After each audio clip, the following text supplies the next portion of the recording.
So I envy you.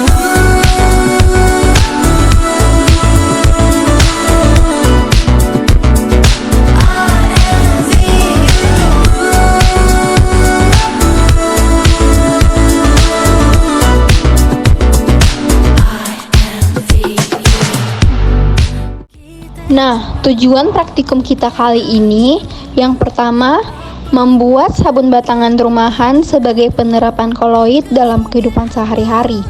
Yang kedua, untuk menunjukkan reaksi penyabunan pada proses pembuatan sabun berkaitan dengan koloid. Yang ketiga, untuk menunjukkan beberapa sifat koloid pada pembuatan sabun. Yang keempat, untuk mengetahui bahan-bahan, alat-alat, dan proses apa saja yang digunakan dalam pembuatan sabun. Dan yang terakhir, mendapatkan formula terbaik dari praktikum koloid dalam pembuatan sabun.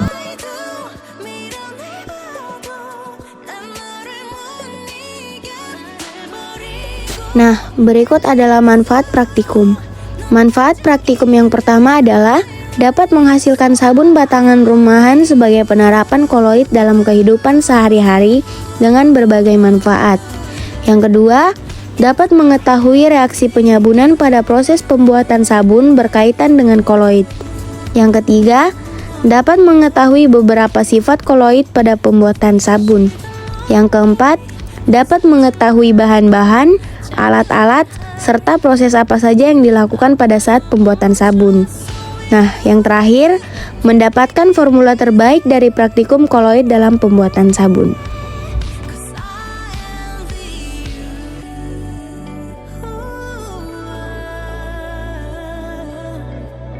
Alat-alat yang digunakan yaitu wadah dan spatula, cetakan silikon, balon wax atau mixer, sarung tangan, masker, gelas beker, lumpang porselen, timbangan, termometer, dan tisu.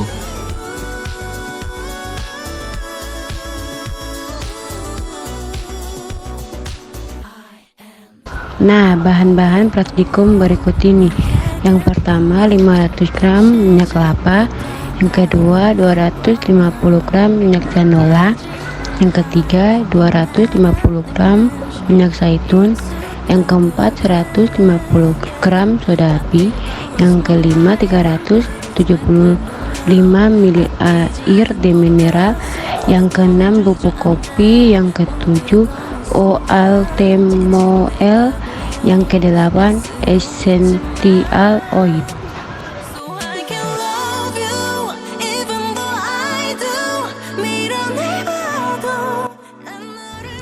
Koloid adalah jenis campuran hidrogen yang terbentuk karena adanya dispersi suatu zat ke dalam zat lain yang dicampurkan. Nah, makanya dalam sistem koloid itu terdapat fase terdispersi dan medium pendispersi. Fase terdispersi adalah zat yang mengalami penyebaran secara merata dalam suatu zat lain. Sedangkan medium pendispersi adalah zat yang menyebabkan terjadinya penyebaran secara merata. Sabun padat atau homemade soap adalah salah satu jenis koloid dan penerapan koloid dalam kehidupan sehari-hari. Sabun merupakan salah satu bentuk dari sistem koloid. Sabun yang kita kenal selama ini ada yang berbentuk padat dan ada yang berbentuk cair. Sabun cair merupakan koloid dari fase terdispersi padat dan medium disperse berupa cair. Koloid ini termasuk dalam jenis koloid sol cair.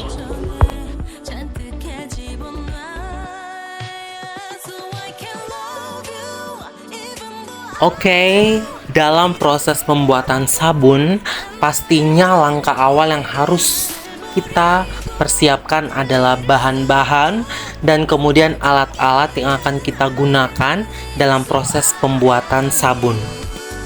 Seperti yang terlihat di dalam video, kita menuangkan dan mengukur seluruh bahan-bahan minyak yang akan kita gunakan. Kemudian kita menimbang dan mengukur soda api yang akan kita gunakan juga dalam proses pembuatan sabun. Kemudian ada kita menumbuk kopi dan oatmeal yang akan kita gunakan dalam campuran pembuatan sabun. Kemudian selanjutnya tuangkan air ke wadah plastik dan ukur, lalu tuangkan ke dalam wadah pengocok. Kemudian tambahkan soda api untuk dilarutkan. Kemudian tunggu suhunya menurun hingga ke 40 derajat setelah larut, baru bisa digunakan. Kenapa mesti harus ditunggu hingga suhunya menurun ke 40 derajat?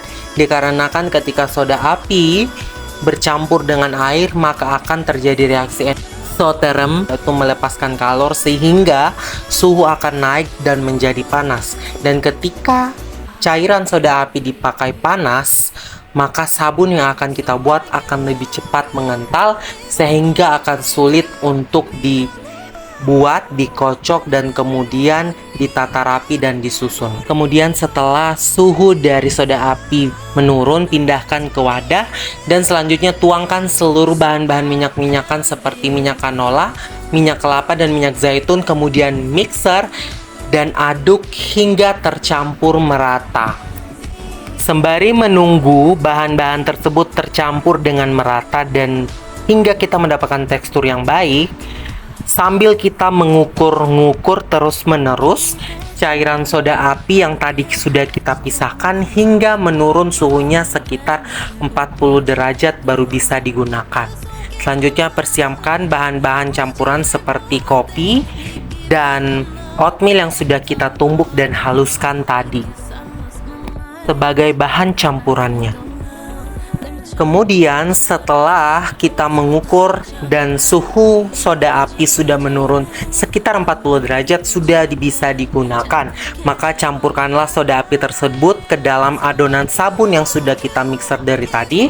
Kemudian kita mixer terus-menerus hingga kita mendapatkan tekstur adonan sabun yang kita mau. Kemudian pisahkan adonan sabun menjadi dua untuk dicampurkan bersama bahan-bahan seperti kopi ataupun oatmeal, dan bisa diganti dengan bahan-bahan lainnya karena ini merupakan bahan pendukung dalam proses pembuatan sabun. Kemudian masukkan kopi dan mixer ke salah satu adonan tadi hingga mendapatkan tekstur yang kita mau. Kemudian selanjutnya setelah mendapatkan tekstur yang pas, teteskan essential oil atau pewangi khusus sekitar 20 tetes ke dalam adonan sabun yang sudah kita mixer. Kemudian ditunggu sebentar hingga adonan sabun mengental sesuai dengan keinginan yang kita mau. Kemudian bahan sabun satunya dicampurkan dengan oatmeal yang sudah kita haluskan seperti sebelumnya. Jadi bahan dibagi menjadi dua, yaitu untuk dicampurkan bersama kopi dan dicampurkan bersama oatmeal. Kemudian adonan bisa didiamkan sebentar hingga teksturnya mengental sesuai dengan kita mau dan sudah mulai bisa dicetak.